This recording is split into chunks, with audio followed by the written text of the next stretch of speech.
भगवान को लगा हुआ चंदन ही हमें मस्तक पर लगाना चाहिए। भगवान को लगाया गया कुंकू ही हमें मस्तक पर लगाना चाहिए।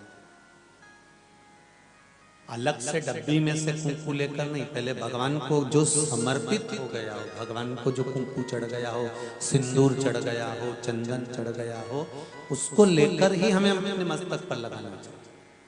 अलग से लगाना नहीं, पहले भगवान को चढ़ा हुआ एक डब्बी में रख लो, अगर थोड़ा सा भी चढ़ा है तो उसको ले जाकर अपनी डब्बी में मिला दो, जिससे वो प्रसाद हो जाए और उसका फल हमको अधिक प्राप्त होगा।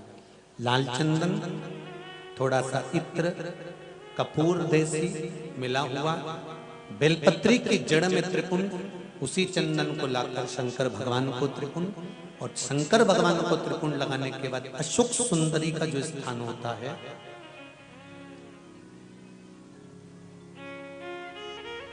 ये शिवलिंग है, सामने अशोक सुंदरी है, इधर कार्तिकेय, इधर गणेश।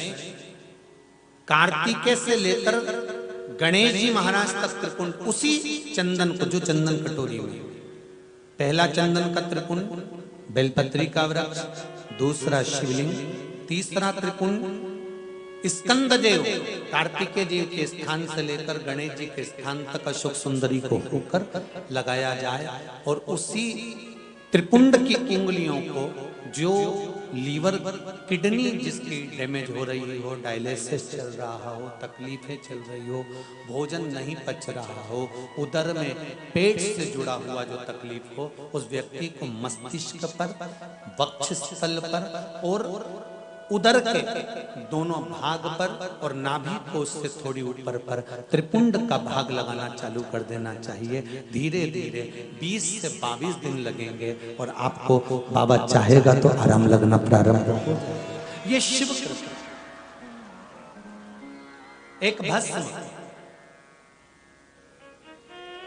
एक भस्म का निर्माण होता है जो शंकर भगवान को चढ़ाई जाती है, जो गाय का, जो देसी जो गाय होती है उसका अलोना जो गोबर होता है उससे जो निर्मित होती है बस मारा अलोनी बस, उसका भी बड़ा महत्व है। अलोनी बस, रावण ने संत का चोला पहना था और माता सीता का हरण कर लिया था।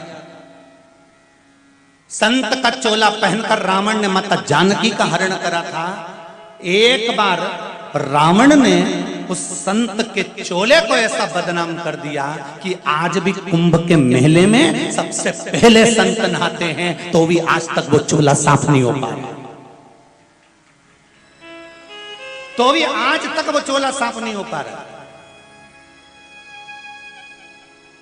और कितना पकड़ने का प्रयास कर रहे, फिर टीवी खोलो में कहीं ना कहीं का संत सामने आ जाता है गलत कर्म करते हुए। आज तक वो चोला साफ नहीं हो पा रहा। कारण क्या हो रहा है? कारण क्या है?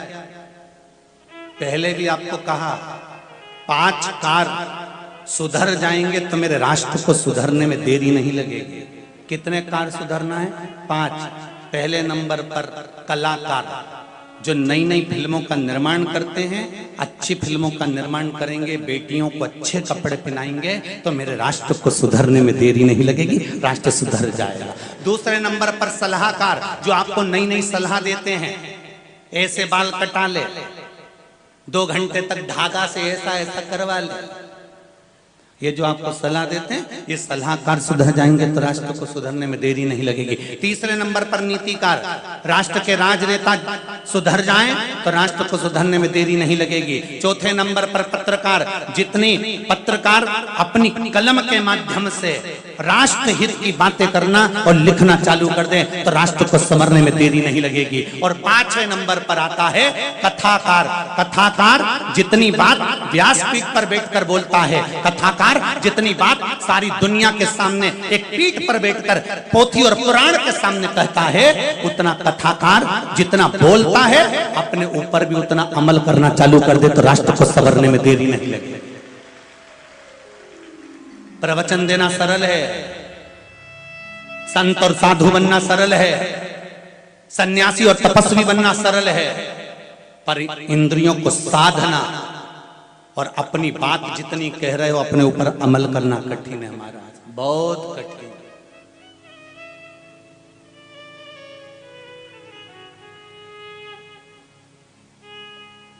संत के चूल्हे को बदनाम मत करो।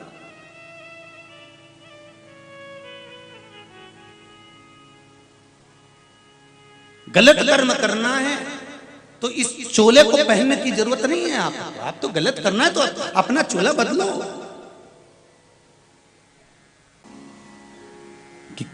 कर्म का भोग, एक बात आपको पहले भी कथा में कही, आज फिर कहते हैं, भगवान से नहीं डरना, मत डरो। माता पिता से नहीं डरना, शिव पुराण कहती है मत डरो। घर के बड़ों से नहीं डरना, मत डरो। परिवार वालों से नहीं डरना, मत डरो। धर्म और शास्त्रों से नहीं डरना, मत डरो। वेद और पुराण से नहीं डरना, मत डरो। गुरुओं से नहीं डरना, संतों से नहीं डरना, मत डरो। तुम किसी से मत डरो। शिव महापुराण की कथा कहती है, पर शिव पुराण कहती है कि तुम किसी से मत डरो, पर अपने कर्म से जरूर डरना, क्योंकि कर्म का भोग तो परमात्मा को भी भोगना पड़ता है।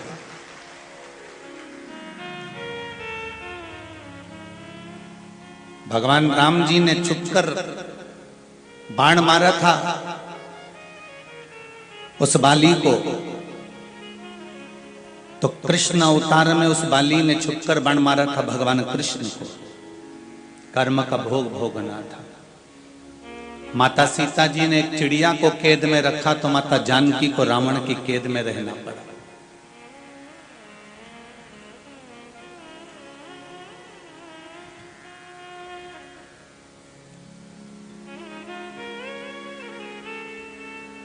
कर्म का भोग भोगना है।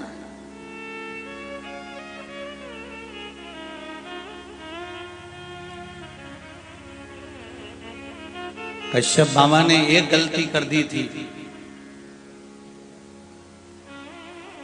यज्ञ करा। कश्यप बाबा ने ऋषि थे, पर एक गलती कर दी थी कि यज्ञ करा और उस यज्ञ में वरुण देव के पास में जाकर कहा कि वरुण जी, मुझे गाय की जरूरत है, गौमाता की जरूरत है, तुम गौमाता मुझे दे दो और इस गाय को मैं यज्ञशाला में बांध दूंगा। क्योंकि पहले नियम था कि जो यज्ञ होता था, अनुष्ठान होता था, घर का मुहूर्त होता था, विवाह होता था, या हमारे घर में कोई भी बड़ा आयोजन होता था, तो उसमें गौमाता का होना जरूरी होता था।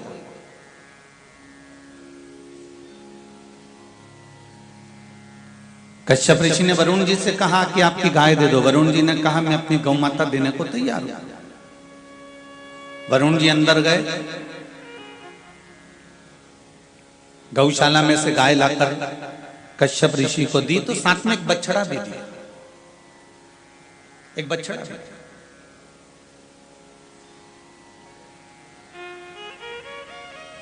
अब कश्यप ऋषि ने कहा कि हमको केवल गाय चाहिए, इस बछड़े से हमें कोई मतलब नहीं, इस बछड़े को हम लेकर नहीं जाएंगे। हिंदू सनातन धर्म की शास्त्र रीति कहती है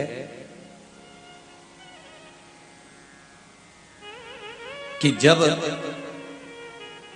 गाय का दान दिया जाता है, गौमाता का दान दिया जाता है, तो गाय को अकेली नहीं दिया जाता। ये हमारा सनातन धर्म कहता है, गौमाता का दान हमेशा बछड़े के साथ किया जाता है।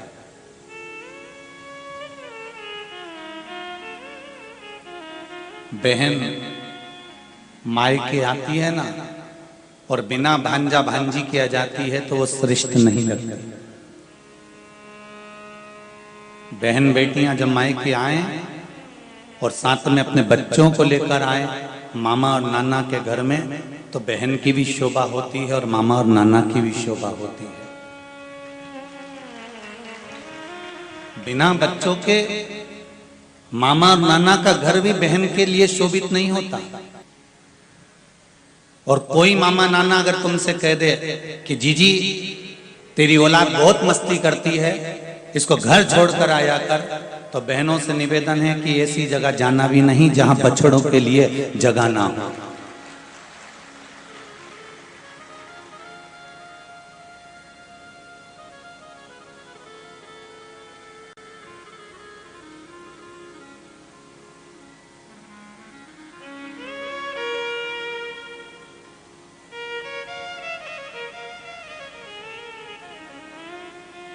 अरे भाई,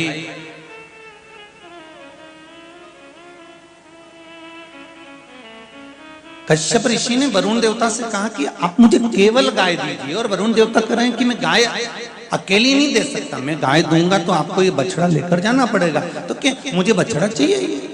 मुझे तो गाय से मतलब है। अब कश्यप ऋषि गाय ले जाना चाहते हैं पर बछड़ा नहीं ले जाना चाहते। तो वरुण जी ने कहा कि मैं हाथ जोड़कर निवेदन करता हूं कि मैं ये गाय नहीं दे सकता, अगर बछड़ा नहीं लोगे तो मुझे गाय देने से मतलब क्या?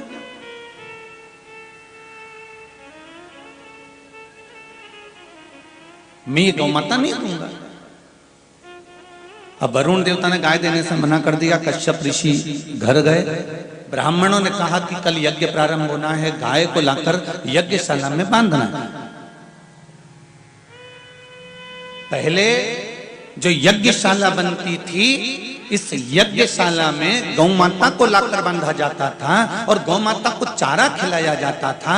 गौ माता चारा खाकर खाने के बाद में जो गोबर करती थी, उस गोबर से उस यज्ञशाला को लीपा जाता था। आज के जमाने में कोई ब्राह्मण नहीं कहते कि यज्ञशाला में लाकर गाय को बांधो। उनका तो कहना है गोबर ले आओ, चाहे वो तुम गाय का लाओ चाहे भैंस का लाओ, और लाओ न पोत पोता के न चीज करो, और हमको तो केवल यज्ञ करना है। पर शास्त्र रीति कहती है, हमारे वेद और पुराण और शास्त्र कहते हैं कि भूदेव को चाहिए, ब्राह्मण जन को चाहिए कि जब यज्ञ करवाएं तो गौ माता की श्रेष्ठता उनको सिद्ध करना है। इसलिए प्रत्येक ब्राह्मण को चाहिए कि जब किसी घर में वास्तु पूजन करने के लिए जाओ, कितना भी वीआईपी मकान बना हो, पर वास्तु शास्त्र भी कहता है, हमारा वास्तु शास्त्र, हमारे वेद, हमारे पुराण, हमारे शास्त्र कहते हैं कि जब किसी के मकान का मुहूर्त करो, किसी दुकान का मुहूर्त करो, किसी घर का मुहूर्त करो, किसी यज्ञ का मुहूर्त करो, तो सबसे पहले गौ माता का प्रवेश होना चाहिए। क्योंकि गाय में 33 कोटि देवता विराजमान होते हैं, जब वो प्रवेश करती है सब देव उसमें प्रवेश कर जाते हैं।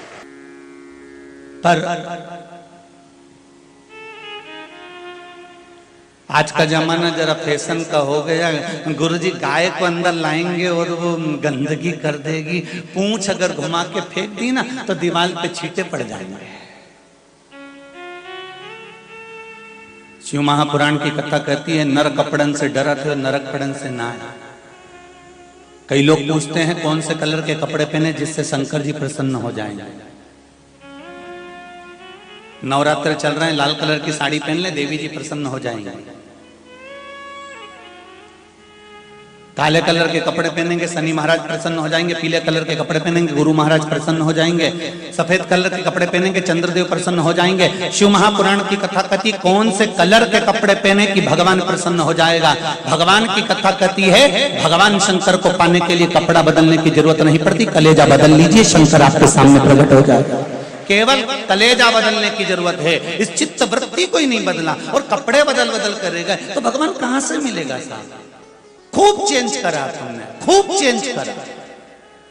इधर बाथरूम थी, इधर चेंज कर दी, इधर दरवाजा था, इधर चेंज कर दिया। पलंग की डिजाइन हर कभी चेंज कर देती है, सोफे की डिजाइन हर कभी चेंज कर देती है, बेडशीट हर कभी चेंज कर देती है। दुनिया की सारी वस्तुएं चेंज कर कर देख ली, पर एक चीज चेंज नहीं कर पाए, अपने मन को चेंज कर कर देखिए, भगवान की शरणागति लेकर देखिए, परिवार और घर सब संवरना चालू हो जाएगा। ये चित्त और वृत्ति को तो बदलो।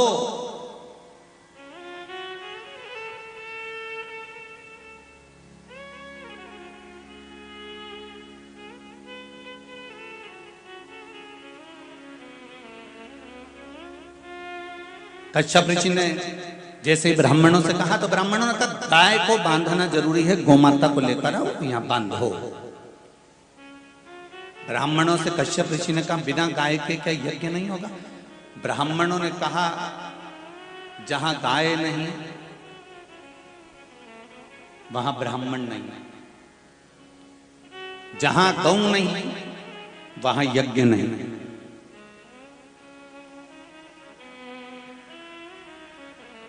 बड़े खुश हुआ करो रायसेन वाले, बड़े प्रसन्न हुआ करो जिस दिन तुम्हारे दरवाजे पर गौ माता आकर खड़ी होती है और तुम हाथों से एक रोटी उसको खिलाते हो, उससे बढ़कर दुनिया का कोई सौभाग्य नहीं होता। महाराज तुम्हारे दरवाजे पर गौ माता आकर खड़ी होती है और तुम उसको एक रोटी खिलाते हो, उससे बढ़कर कोई सौभाग्य नहीं होता। तुम्हारे दरवाजे पर गौ माता के लिए एक बाल्टी पानी भरकर रखते हो, गाय पानी पीती है, उससे बढ़कर कोई सौभाग्य नहीं हो सकता। तुम्हारे दरवाजे पर गौ माता अपनी श्वास छोड़कर जाती है, उससे बड़ा कोई यज्ञ नहीं हो सकता। तुम्हारे दरवाजे पर आकर गौ माता गौमूत्र कर कर जाती है, उससे बढ़कर कोई धन और दौलत नहीं हो सकती। तुम्हारे दरवाजे पर आकर गौ माता अगर गोबर कर कर जाती है, उससे बढ़कर कोई धन और संपदा नहीं हो सकती। जिसके दरवाजे पर गौ माता रोज आकर खड़ी होती है और दरवाजे पर आकर एक रोटी खाकर तुम्हारे दरवाजे से जाती है, उस घर को दुनिया का कोई व्यक्ति बर्बाद नहीं कर सकता, कोई उस पर उंगली नहीं उठा सकता।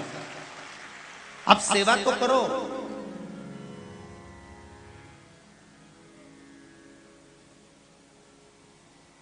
जहां गाय नहीं होंगी गोपाल कहाँ से आएंगे, गाय नहीं, जहां गौए नहीं तो गोपाल कहां से आएगा। बच्चों से कहा करो एक रोटी निकाल डब्बे में से देकर आ,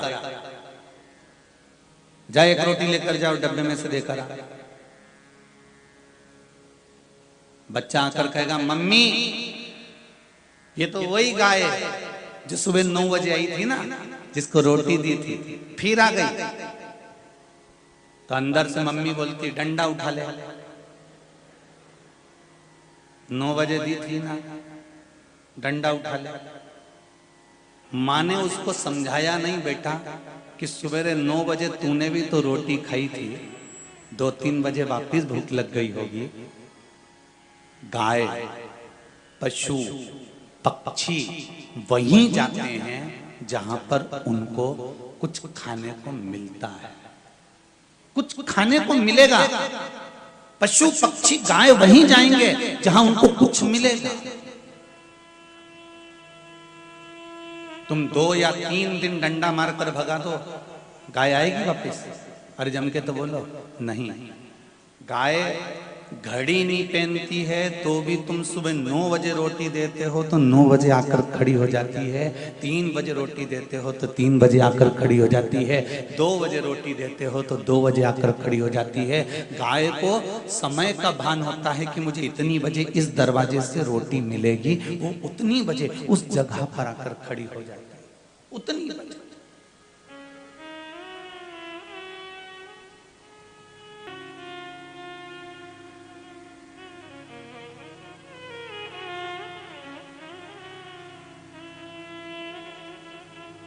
ढूंढो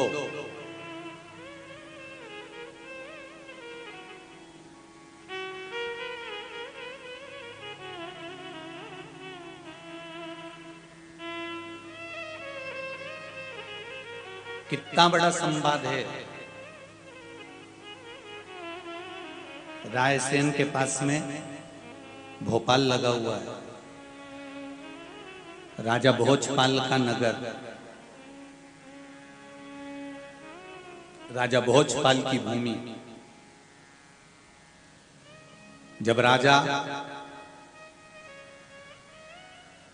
15 वर्ष की आयु में राजा भोजपाल ने अपनी सत्ता बना ली थी। शंकर भगवान के परम उपासक थे राजा भोजपाल।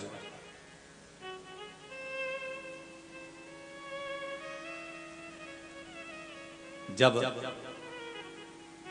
राजा भोजपाल 22 वर्ष की आयु में आए तब एक वन में गए तो बहुत सारे ब्राह्मणों को साथ में लेकर तीर्थ करने जा रहे थे।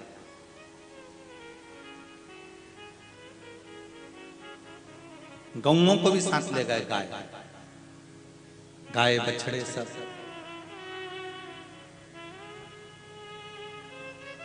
घने जंगल में पहुंचे तो सूचना मिली कि कोई आक्रमण करने वाला राजा आक्रमण करने वाला है मालवा पर।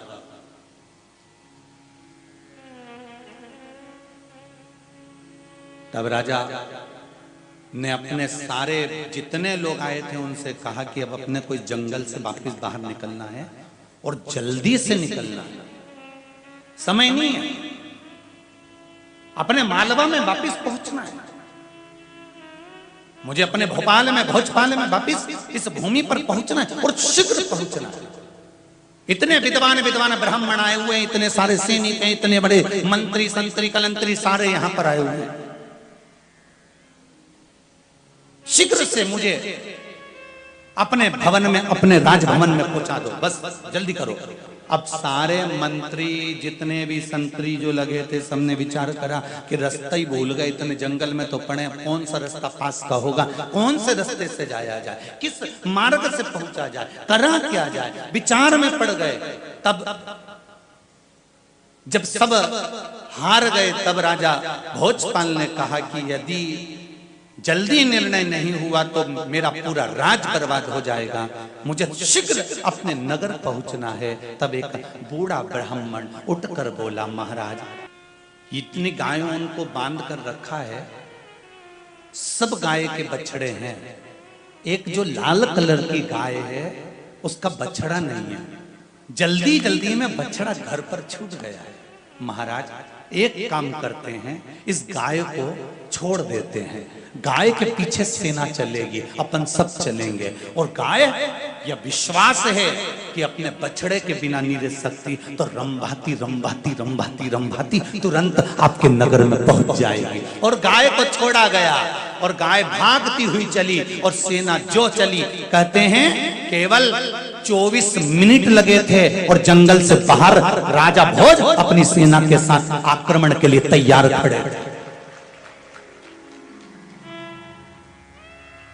सेना तैयार, कुछ क्षण में, कुछ पल में, कुछ घड़ी में, केवल एक गौ माता के पीछे चलने पर वापिस अपने राज्य को बचाया जा सकता है। गौ सेवा करने से अपने परिवार को बचाया जा सकता है, साधारण नहीं। कश्यप ऋषि ने कहा, ब्राह्मणों क्या बिना गाय के यज्ञ नहीं हो सकता? नहीं महाराज, गाय होगी तो यज्ञ होगा, नहीं तो यज्ञ नहीं होगा। तो इतने में कश्यप ऋषि ने सोचा करा क्या जाए, कल यज्ञ प्रारंभ करना और गाय का होना जरूरी है। कश्यप ऋषि गए आधी रात को जाकर, जहां पर वरुण देवता ने गौ माता को बांध कर रखा था वहीं से गाय को खोल कर लिया और गाय को खोल कर लाए और उन्होंने यज्ञ में बांध दिया। यज्ञ में बांधा, गाय के बछड़े रंभाने लगे आधी रात को। जैसे ही आधी रात को गाय के बछड़े रंभा रहे थे, वरुण देवता के नेत्र खुल गए और वरुण देवता के नेत्र खुले तो वरुण जी को पूछा क्या हुआ? बछड़े रंभा रहे, चलो देखे। जाकर देखा तो गाय नहीं थी, बछड़े अकेले थे। कहां गई?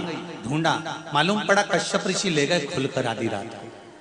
अच्छा, वरुण देवता पहुंचे, कश्यप ऋषि के चरण छूकर प्रणाम करा। कश्यप बाबा मेरी गौ माता को दे दीजिए, बछड़े रो रहे हैं। अगर गौ माता नहीं दे सकते तो बछड़े रख दीजिए आपके पास ही। वरुण जी के शब्द सुनकर कश्यप ऋषि ने कहा, ना तो गाय दूंगा और ना बछड़े रखूंगा। जब यज्ञ पूरा हो जाएगा मैं गाय पहुंचा दूंगा, आप जाइए। वरुण देवता ने कश्यप ऋषि के चरण पकड़ लिए। कश्यप बाबा आप ऋषि हो, आप संत हो, आप साधु हो, आप तपस्वी हो, आप साधक हो, आप उपासक हो।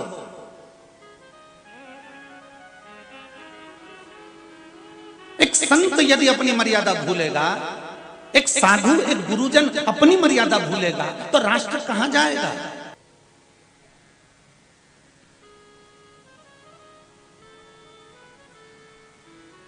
खूब समझाया वरुण जी ने। कश्यप बाबा आपसे निवेदन है, गाय रख लो या बछड़ा, साथ में रख लो या गाय दे दो। नहीं माने तब वरुण जी को क्रोध आ गया और वरुण जी ने क्रोध में आकर कह दिया, कश्यप ऋषि आप ऋषि संत अपनी जगह पर हो, मैं वरुण आज आपको श्राप देता हूं।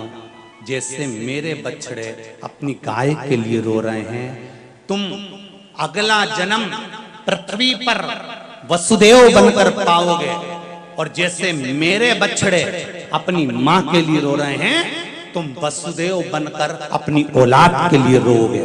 तुम्हारी औलाद के लिए तुम्हें रोना पड़ेगा। जैसे आज मेरे बछड़े अपनी माँ के लिए रो रहे हैं, वैसे तुम्हें भी अपने पुत्र के लिए रोना पड़ेगा। और वो कश्यप ऋषि को वसुदेव बनना पड़ा। और सोचो, भगवान कृष्ण के पिता थे वसुदेव जी, तो भी अपनी औलाद के लिए आंख में से आंसू भर भर के रोना पड़ा। क्यों? क्योंकि कर्म का दंड तो भोगना पड़ता है।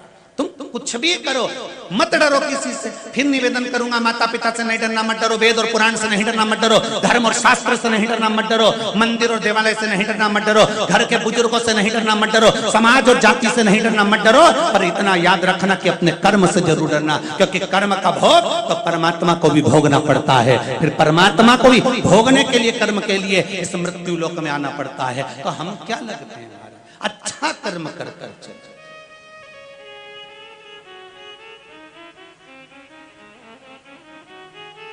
झूठ बोलो, तुम्हें बोलना है ना झूठ। जिन जिन को शौक चढ़ता है ना झूठ बोलने का, बहुत बोलो। पर झूठ बोलने के लिए एक जगह है। कोई गाय जब कसाई की यहां कट रही हो, तब जाकर कह दो ये गाय मेरी है। झूठ बोलो किसी को बचाने के लिए। पर तुम झूठ कब बोलते हो? बचाने के लिए नहीं, और उल्टा उलझने के लिए।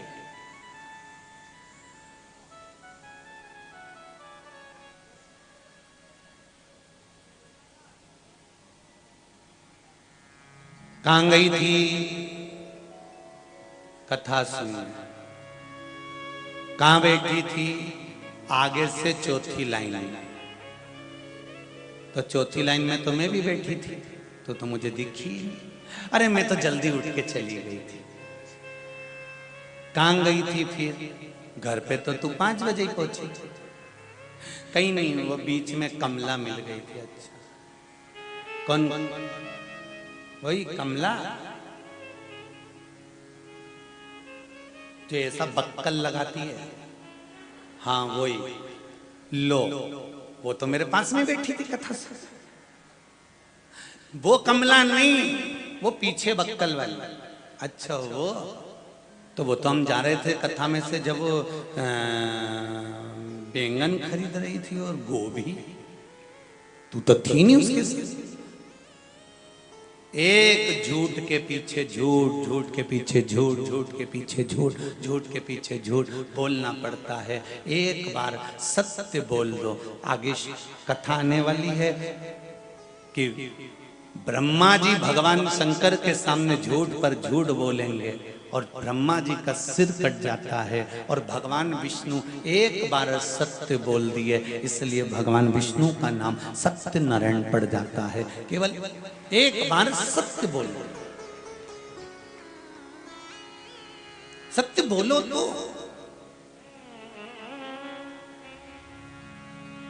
एक लड़का बैलगाड़ी में बहुत सारा सामान भर के जा रहा था। उसके पास में बैलगाड़ी में ढेर सारा सामान। बैलगाड़ी चलते चलते लुढ़क गई। पूरी बैलगाड़ी का सामान नीचे गिर गया। एक बड़ के पेड़ के नीचे एक लड़का भोजन कर रहा था। इसने सोचा बैलगाड़ी को सीधे कैसे करूं, कोई है भी नहीं उठाने वाला। सामने एक भोजन कर रहा था, उसकी ओर देखा तो उसने कहा इधर आ, इधर आ, इधर आ, बैठ जा, पहले खाना खा ले, भोजन कर ले, रोटी खा ले, इसके बाद अपन दोनों मिलके गाड़ी ठीक कर दें। उसने कहा नहीं नहीं, मेरे दोस्त को बुरा लग जाएगा, मेरे दोस्त को बुरा लग जाएगा। अरे खा, रोटी खा। उसने उसको रोटी दे दी। नहीं नहीं, मैं खाऊंगा, उसको बुरा लग जाएगा। फिर भी उसने रोटी खिलाई। चल थोड़ा सा स्नान कर कर आते हैं, थक गया अभी तू, फिर गाड़ी सीधी कर लेंगे। नहीं नहीं, मेरे दोस्तों को बुरा लग जाएगा। नहीं मैं नहीं जाऊंगा, दोस्तों को बुरा लग जाएगा। नहीं चल, फिर नीलाने ले गया। फिर आया, अब गाड़ी उठाने ही वाले थे तो इसने पूछा तू बात बात में कह रहा है मेरे दोस्तों को बुरा लग जाएगा, दोस्तों को बुरा लग जाएगा, तेरा दोस्त कहाँ है? तो क्या वो गाड़ी के नीचे दबा है, वो गाड़ी के नीचे फंसा पड़ा।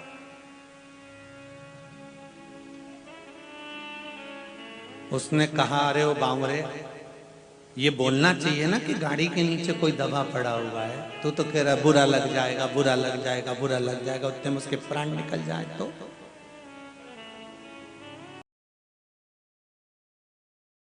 मार दिए कि इसके बराबर कोई दमदार नहीं होता, इसलिए ये जो है ना, ये चाहे तो पुजवा दे और ये चाहे तो दुचवा दे। ये बड़ी गजब की चीज है। इसलिए इसको 32 दांतों से सैनिक है ये 32 जीवान के लिए कि तू ज्यादा गड़बड़ करे तो काट दो, तो 32 दांत लगा दिए।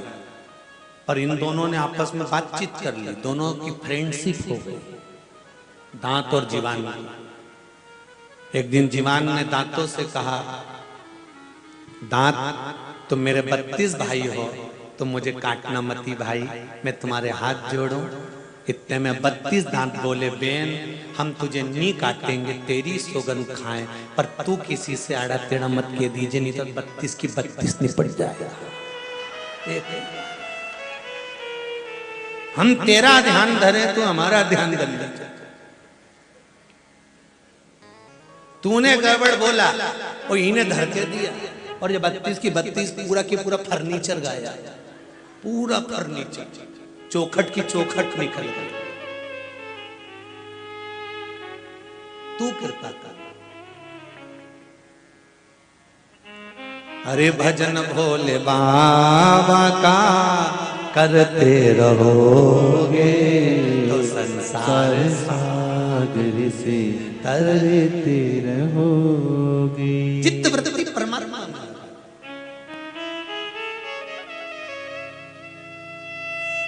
ब्रह्मा जी का सिर कट गया, और कटा हुआ सिर भगवान विष्णु के सामने ब्रह्मा जी के हाथ, भगवान शिव के हाथ से आकर चिपक गया। वो कटा हुआ सिर ब्रह्मा जी,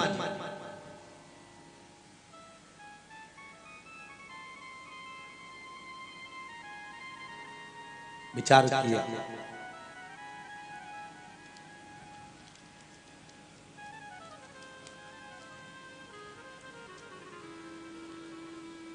कि इस ब्रह्मा जी के कटे हुए सिर का क्या करना, पूछा गया, क्या करा जाए। कहा यदि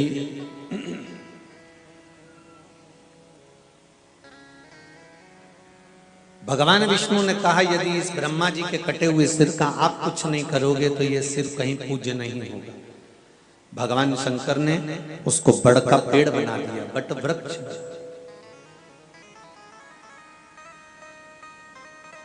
ये बड़ का जो पेड़ होता है, बट वृक्ष जो होता है, ये ब्रह्मा जी के सिर से बना हुआ, मस्तक से।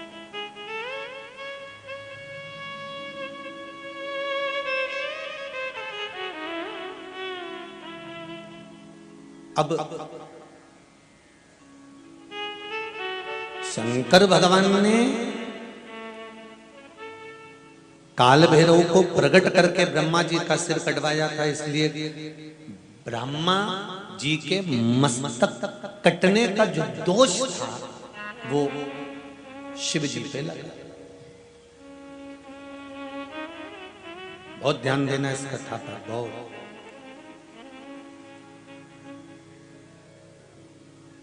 कहीं झगड़ा हो रहा है,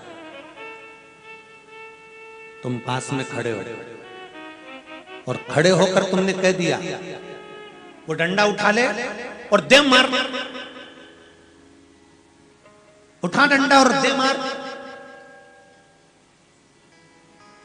जिन दो व्यक्ति का झगड़ा हो रहा है, जिसको आपने कहा कि डंडा उठाकर दे मार, और वो व्यक्ति अगर कुछ हो गया, उसको लग गई, घात हो गई, तो शिव महापुराण की कथा कहती है, जिसने डंडा उठाकर मारा उसका दोष नहीं है, दोष किसका है? जिसने कहा कि डंडा उठा और दे मार, जो बल दे रहा है। काल भैरव पर ब्रह्मा जी के सिर कटने का दोष नहीं लगा, काल भैरव पर ब्रह्मा जी के सिर कटने का दोष नहीं मरा गया। ब्रह्मा जी के अगर सिर कटने का दोष किसी को लगा है तो देवाधिदेव महादेव को लगा है, क्योंकि शंकर भगवान ने काल भैरव को प्रकट करा और कहा, काट दे सिर इस ब्रह्मा।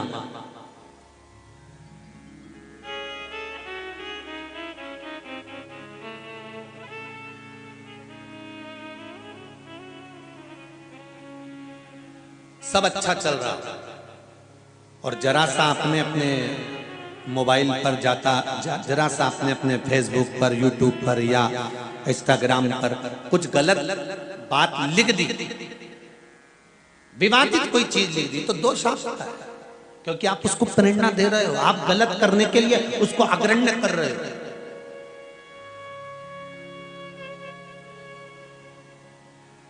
इसलिए शिव महापुराण की कथा कहती है, बन सके अच्छा करने का प्रयास करो, बन सके श्रेष्ठ करने का प्रयास करो। दो व्यक्ति में झगड़ा हो रहा है, आप खड़े हुए हो, देख रहे हो, तो उनको अलग करने का प्रयास करिए। कितनी सुंदर बात है। हमारे गांव के लोग बहुत चतुर होते हैं।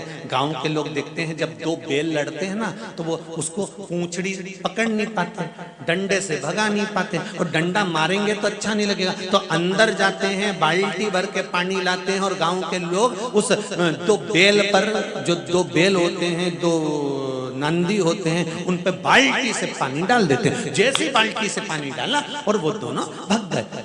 अब वो आगे जाके लड़े तो लड़े, पर अपने सामने तो बाल्टी में पानी भर के डाल दिया।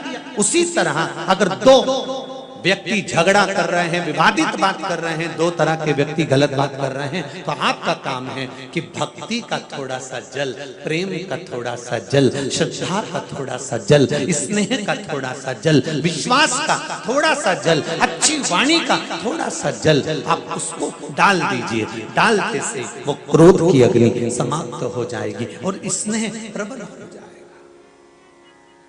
पर हम उल्टे हैं,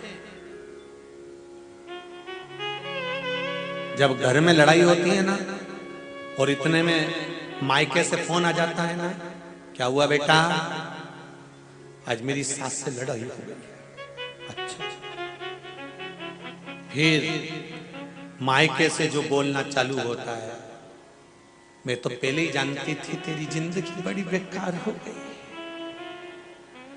मैं तो पहले ही जानती थी कि तेरी सास का स्वभाव ऐसा है। जब तू पहले ही जानती थी चंद्र घंटा, तो शादी काय को करी जगदम्बा।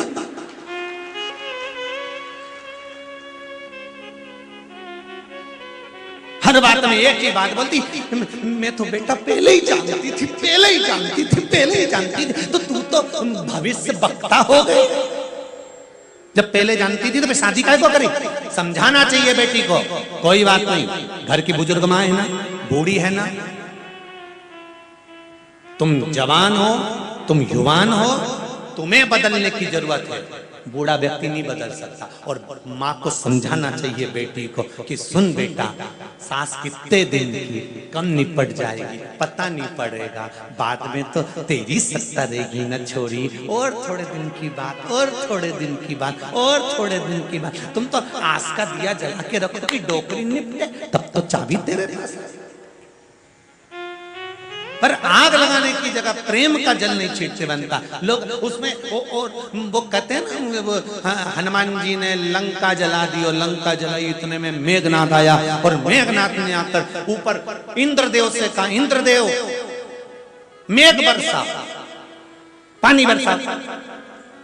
इंद्रदेव बोले जी हुजूर, और मेघनाथ के कहने पर इंद्रदेव पानी लेकर आ गए, मेघ लेकर आ गए, और जो बरसाने लगे तो हनुमान जी को गुस्सा आ गया। और हनुमान जी ने जो देखा ऊपर इंद्र को, तो इंद्र ने कहा बोलो प्रभु। हनुमान जी बोले मेघनाथ के कहने पे तुम पानी बरसा रहे हो।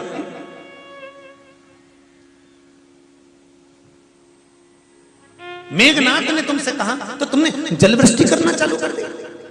इंद्र पास में आकर हनुमान जी से बोले प्रभु क्षमा करो, मेघनाथ के कहने पर पानी का टैंकर तो लाया हूं, और उस पे लिखा भी पानी है, पर अंदर पेट्रोल भर के लाया। तुम चिंता मत कर, पूरी जला कर मारो। इतनी समझदारी रखना। अब मेघनाथ कह रहा था पानी बरसाओ, और ऊपर से पानी के टैंकर घृत भरा हुआ था और वो बरसाया जा रहा था, और लंका धधक धधक के जल रही थी। हनुमान जी खुश हो गए, इंद्र बड़ा गजब का काम करा, तेरे बराबर कोई चतुर नहीं हो सकता। इंद्र बोले तुम्हारे बराबर भी चतुर नहीं हो सकता, पता लगाने आए थे, आग लगा के जा रहे।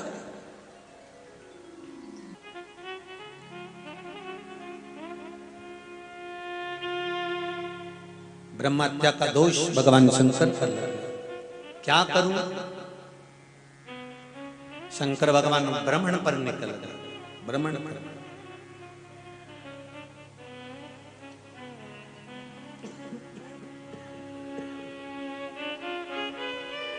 शिव जी ब्राह्मण पर निकले। भ्रमण करते करते भोलेनाथ जी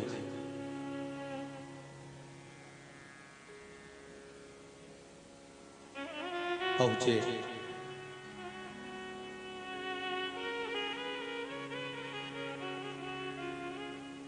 आनंद वन में। आनंद वन किसको कहा है? आपको पहले भी कथा में कहा, काशी अभिमुक्त नगरी, काशी आनंद वन है। काशी माधवपुरी है।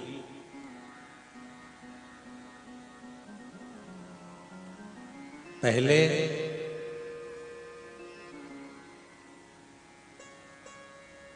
ऋग्वेद में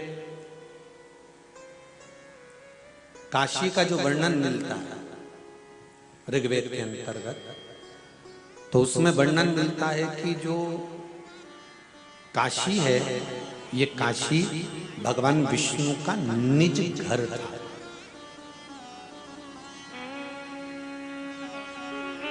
भगवान विष्णु का स्वयं का घर है काशी।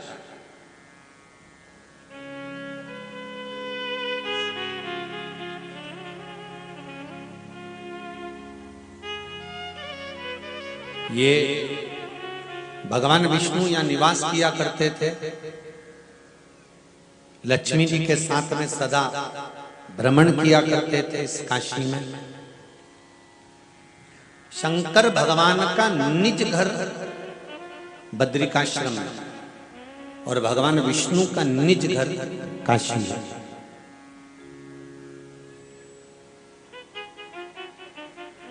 ध्यान देना जरा, कितनी विचित्र कथा चल रही है। त्रिपुंड शिव महापुराण की कथा चल रही है और त्रिपुंड शिव महापुराण की कथा से आप ये ज्ञात कर लें कि हमारे 33 कोटि देवताओं में समावेश कितना सुंदर था, उसको समझ ले। कई लोग कहते हैं कि भगवान राम का तिलक अलग है, भगवान कृष्ण का तिलक अलग है, भगवान शिव का तिलक अलग है, पर अगर देखा जाए तो तीनों के अगर तिलक देखे जाएं तो तीनों के तिलक एक जैसे हैं। शंकर भगवान का आड़ा त्रिपुंड 3 रेखा है, भगवान वेंकटेश भगवान राम की खड़ी 3 रेखाएं, 2 सफेद 1 लाल। अगर आप लोग नाथद्वारा गए हो, आप में से कितने लोग गए नाथद्वारा श्रीनाथ जी का दर्शन करने के लिए? अगर नाथद्वारा गए हो और अगर नाथद्वारा नहीं भी गए हो तो श्रीनाथ जी के चित्र को, श्रीनाथ जी के फोटो को बड़ा कर देखना, तो श्रीनाथ जी के चित्र में आप दर्शन करेंगे कि श्रीनाथ जी के मस्तक पर 3 सोने की रेखा दिखेगी। उसके बाद में युमर का अर्थात पुष्टि मार्गी तिलक दिखेगा। कुंकू का तिलक, रोली का तिलक बाद में दिखेगा, पहले 3 सोने की रेखा।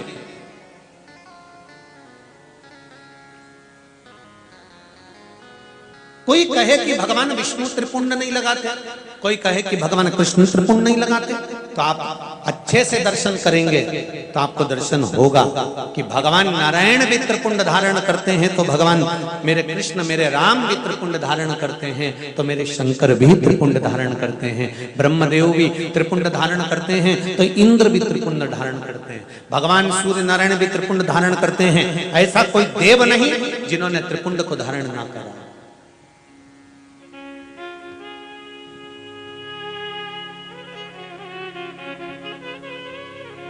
ऐसा कोई देव नहीं।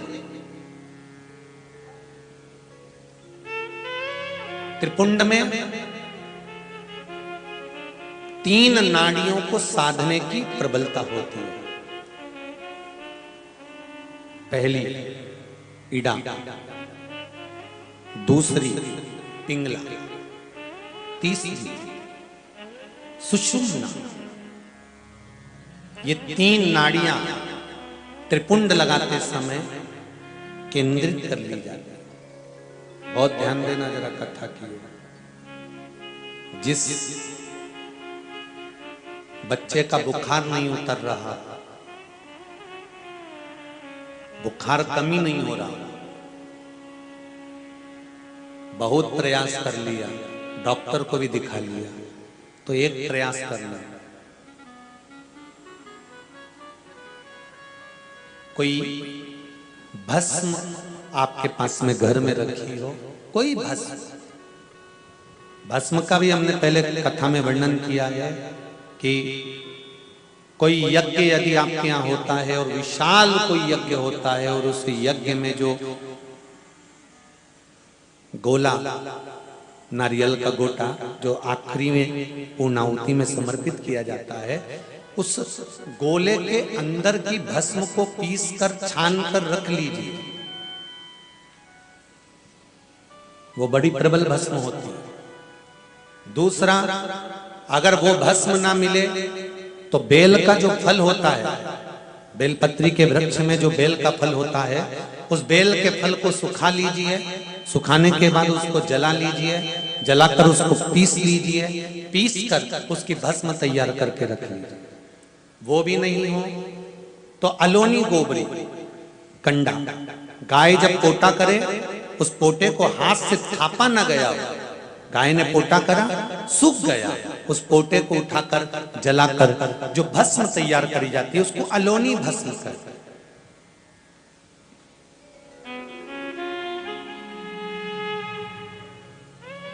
इन तीन में से कोई सी भी भस्म आपके पास में रखी हो, शंकर भगवान को समर्पित कर दो, उठाकर लिया, त्रिपुंड लगाओ शंकर भगवान पर, और त्रिपुंड लगाने के बाद में उस भस्म की त्रिपुंड के बीच वाली लाइन की उंगली को लेकर जाओ और जो बच्चे को बुखार आ रहा है उसके मस्तक पर 3 रेखाएं उसके सिर पर उस त्रिपुंड को उसी मात्रा से खींच दीजिए। 5 से 10 मिनट के बाद एक गीले कपड़े से उस बच्चे के शरीर को पोंछ दीजिए, साफ गीले कपड़े से। 20 मिनट 15 मिनट के अंदर बुखार समाप्त हो जाएगा, बुखार उतर जाएगा। भस्म का प्रयोग।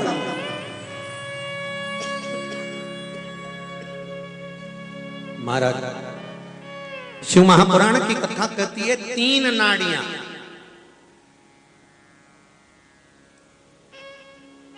और उसमें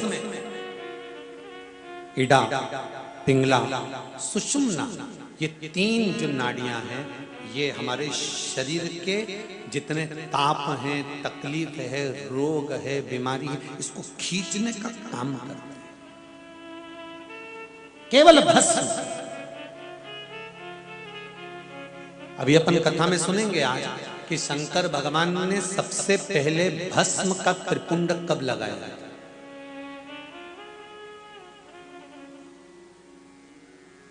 भस्म का त्रिपुंड कब धारण करा था? शिव पहली बार भगवान शंकर।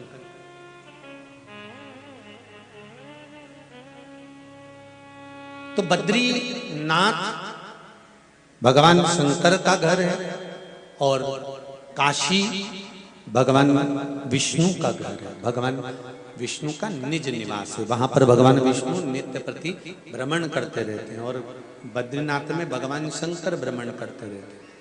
पहले आपको कथा सुनाई है कि एक बार लक्ष्मी जी प्रसन्न होकर चली गई थी और घूमते घूमते माता लक्ष्मी एक बार बद्रिकाश्रम में पहुंच गई थी। उनको बद्रिकाश्रम बहुत अच्छा लगा था, तो उन्होंने बद्रिकाश्रम जब अच्छा लगा तो भगवान विष्णु से निवेदन करा कि ये बद्रिकाश्रम मुझे चाहिए। तब भगवान विष्णु बच्चे का रूप धारण कर कर बद्रिकाश्रम में अलकनंदा नदी के तट पर रो रहे थे। पार्वती जी उनको गोदी में उठाकर लेकर आ गई थी और माता पार्वती जी ने भगवान शंकर से कहा था, प्रभु ये बालक बड़ा सुंदर है, इस बालक को मैं अपने पास पुत्र बनाकर रखना चाहती हूँ। भगवान ने मना करा, इस बालक को वापिस छोड़कर आ जाओ। पार्वती जी को बार बार मना करा था कि इस बालक को मत लेकर आओ। पार्वती जी नहीं मानी, मैं तो लेकर आऊंगी। और पार्वती जी भगवान को गोदी में उठाकर ले गई।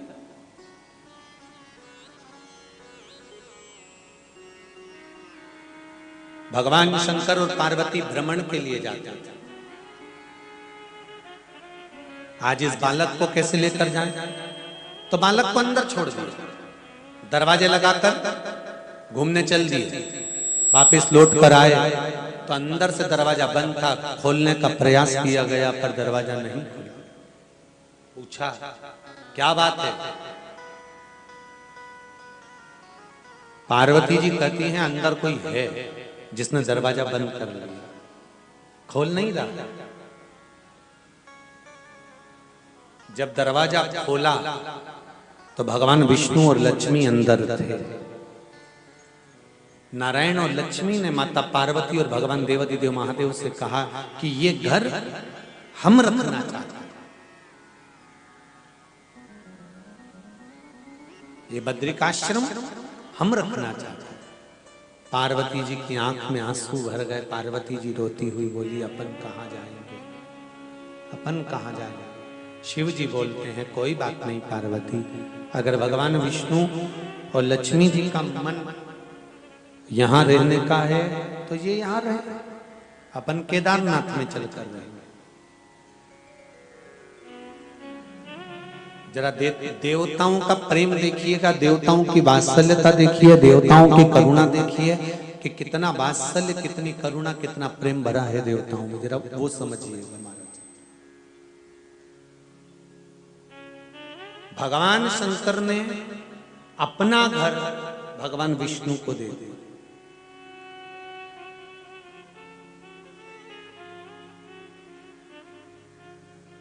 समझो जरा, तुम अपनी एक पानी की बोतल किसी को नहीं दो, घर तो जाना।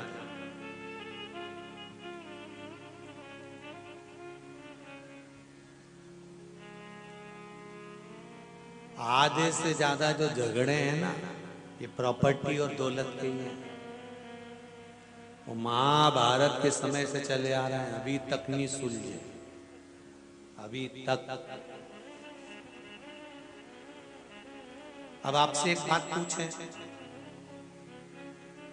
पांडवों के मरने के बाद राजपाट किसको मिला था? परीक्षित। परीक्षित के बाद किसको मिला? बोलते जाओ जरा जल्दी जल्दी।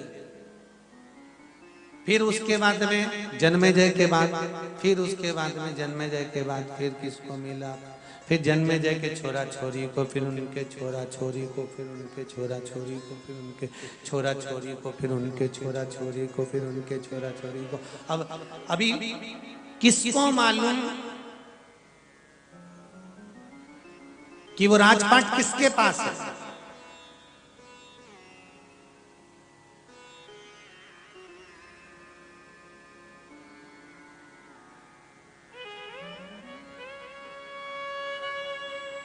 हस्तिनापुर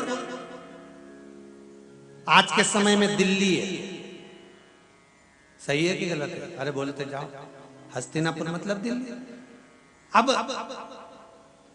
राजपाट किसका था? पांडवों का। कौरवों से पांडवों के पास आया, पांडवों के पास में उनके पुत्र के पास, उनके पुत्र के पास, उनके पुत्र के पास, उनके पुत्र के पास, उनके पुत्र के पास, उनके पुत्र के पास, उनके पुत्र के पास। अब आज के समय में राजपाट किसके पास? कहां किसको मालूम था? उसी तरह हम तो हमारी जायदाद के लिए झगड़ा कर लेते हैं अपने भाई और बंधुओं से, अपने स्नेहियों से, अपने प्रेमियों से, अपने कुटुंबियों से, पर कितने दिन कोई याद करेगा? कितने दिन तक वो प्रॉपर्टी हमारी रहेगी? मरते चले गए, चले गए, चले गए, चले गए, अंत में फिर नाम तक समाप्त हो जाता है। बेटों का नाम, बेटों के बाद पोतों का नाम, पोता के बाद परपोते का नाम, नाम गया, नाम समाप्त। कपाल मोचन पर जब भगवान शंकर पहुंचे तो भगवान शंकर के ऊपर जो ब्रह्मा जी की हत्या का दोष लगा हुआ था वो काशी में कपाल मोचन पर जाकर छूट गए।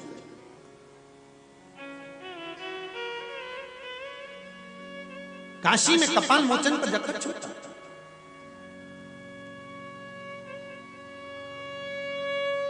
कोई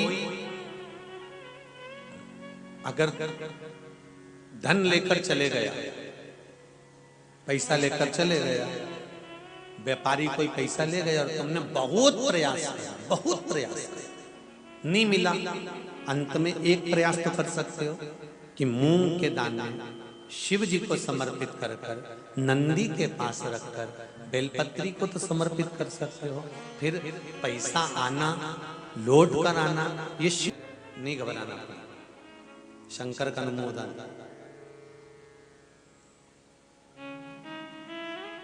एक पहले भी कहा है आप,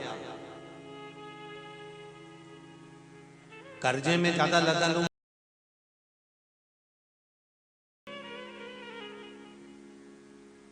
कितना भी कर्जा,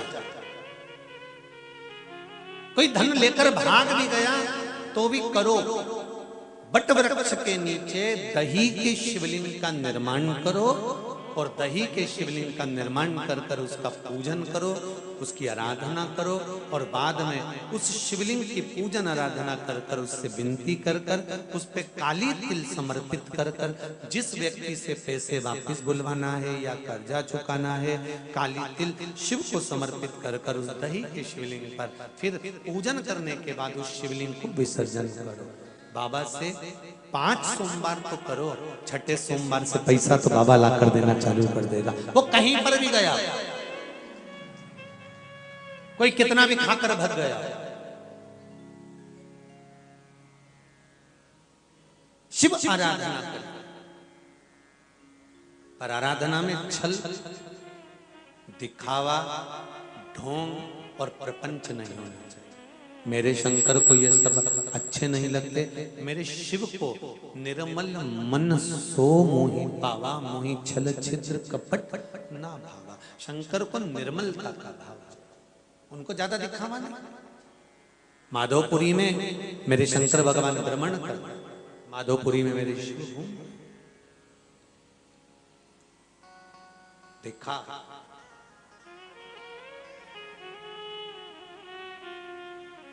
और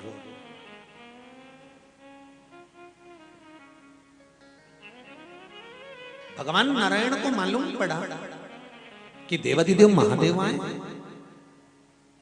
भगवान विष्णु लक्ष्मी जी के साथ दौड़कर भगवान शंकर से मिलने के लिए गए। काशी, ऋग्वेद कहता है काशी भगवान शंकर की स्थली, बाद में पहले भगवान विष्णु की स्थली। भगवान दौड़कर, नारायण लक्ष्मी ने आकर देखा, आज शिव शंकर उगड़दानी मेरे शंभु यहां है। शिव महापुराण की कथा कहती है, जब कोई संसार का मनुष्य एक लोटा जल लेकर भगवान शंकर के मंदिर में जाता है, जब संसार का मनुष्य, घर का बच्चा हो, बूढ़ा हो, बुजुर्ग हो, माताएं हैं, पुरुष हो, बेटा हो, बेटी हो, जो भी घर का व्यक्ति एक लोटा पानी अगर शंकर जी के मंदिर में ले जाकर शिव को समर्पित करता है तो समझ लेना कि आधे से ज्यादा मेरा भोलानाथ, मेरा शंकर उसके हृदय में नारायण का विराजमान कर देता है, लक्ष्मी विराजमान कर देता है, उसकी संपदा से, आनंद सुख से उसकी झोली को भर ही देता है।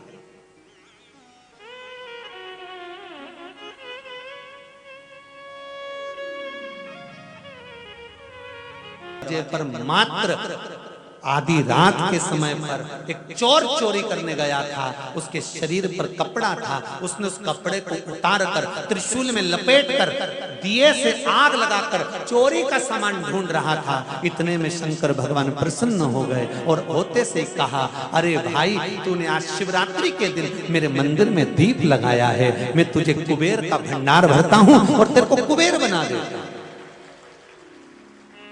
चोर को कुबेर बना दिया था मेरे शंकर भगवान। असली कुबेर कुर्सी पर बैठा था।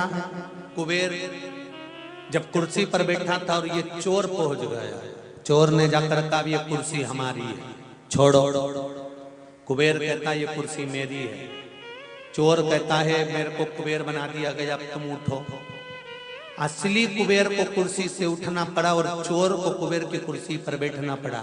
असली कुबेर भगवान विष्णु के पास पहुंचकर कहते हैं, महाराज, शंकर भगवान ने मुझे कुर्सी से उठा दिया, मैं कुबेर हूं, और चोर को कुबेर बना दिया।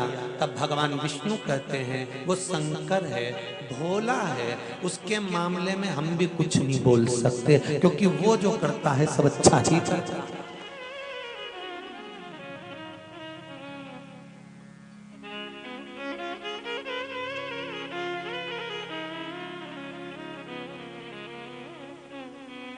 अब चोर को कुबेर बना दिया। कुबेर के खजाने में से कोई चोरी होगी?